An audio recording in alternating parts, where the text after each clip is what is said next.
My sister planned her bachelorette party at an adult entertainment club and blew up the relationships of all her friends. For some reason, my 32F sister, 23F, and her fiancé, 25M, decided that the very best way to celebrate before getting married was to have a joint bachelor/bachelorette party, and where else besides at an adult entertainment club, you know, the one where ladies are dancing around a pole. They also hired a bus limo for the evening. The aftermath was, thus far, 3 breakups, 4 people dropping out of the wedding party, 1 impending divorce, and 1 arrest. The cleaning bill for the limo was more than the original rental fee as well.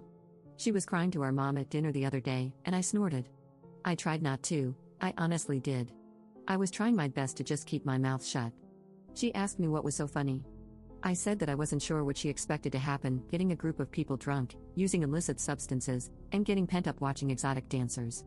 She said that I was a jerk for judging her and her friends. I said I wasn't judging, just that literally anyone could have seen that outcome. My mom told me to apologize because my sister is having to replace most of her wedding party on the fly. I did, but I still think I'm right. What do you think? Up in the comments. Fine, the maid of honor and her boyfriend did not break up. The other bridesmaid, who is married, was in an Eiffel Tower with 2 of the groomsmen. One groomsman has dropped out along with the bridesmaid. Her husband has left her because I guess this isn't the first time.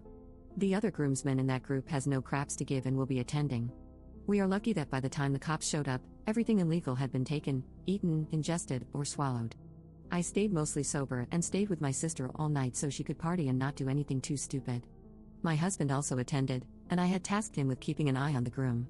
He decided the best way to keep the groom out of trouble was to get him pants-crapping drunk, which he accomplished with the only casualty being some underwear, a sock, and a pair of Levi's. The bus limo came out as the worst victim in this whole debacle. It needs a biohazard cleanup and maybe some upholstery replaced. My dad was understandably pissed. After reading the comments, I went to see my sister this morning and gave a more sincere apology. She asked me to be the matron of honor, and I accepted. If anyone here is free Saturday, we still need someone to sing the rose during the ceremony since my cousin is currently persona non grata. I only know about the breakups from hearsay, but it's safe to say that getting a group of friends, who have a lot of intimate history together by the way, and giving them illegal substances and booze and then taking them out to see exotic dancers is a terrific idea if you are not getting married in a week. Funny story, in college, a lot of this group got an STI because they were all smashing each other in unconventional groups and couples. My brother called them the burning ring of fire. That's basically it. 3 guys and 4 girls were in rotating relationships, and nobody said anything until one went outside the group and introduced the clam to the group.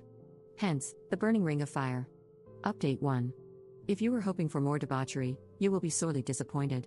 My father and husband had a talk with several of the miscreants who would be attending the wedding and put the fear of, if not God, then at least them into the children. We found someone to sing the rose, and my husband stepped in as a groomsman. As I commented, I did apologize to my sister for my insensitive snort and comment, and I was her matron of honor. We also got a couple of girls to fill in for the missing bridesmaids. The wedding went off beautifully, and when everything was said and done, the only real consequences were 1 divorce that was probably going to happen anyway, 1 arrest that will likely be plead to a misdemeanor, and 1 pair of underwear, 1 sock, and a pair of jeans. Sorry to disappoint, but nothing much of note happened at the wedding or reception. Update 2. An update on my post from 7 months ago for all the people asking for more information. The divorce is final. Thank God the only children involved were the adults in their mid-20s who decided that was appropriate behavior. She is dating one of the guys from the Eiffel Tower. The other guy and his girlfriend are friends with the happy couple. My cousin and my sister made up after a few months of iciness in their relationship. My cousin is performing in a touring production of a Broadway musical. We are all proud of her career if not her choices for classy wedding behavior. My brother-in-law has been sober since the wedding. I guess ruining his underwear, a sock, and his favorite pair of jeans was a wake-up call for his drinking problems. My sister is happy that he has made that choice as they are expecting their first child in about 2 months. My husband, who has retired from all his rodeo shenanigans, is trying to convince me that we should go to Spain so he can try running with the bulls. They are smaller than the ones he used to ride, so he feels confident he can do it.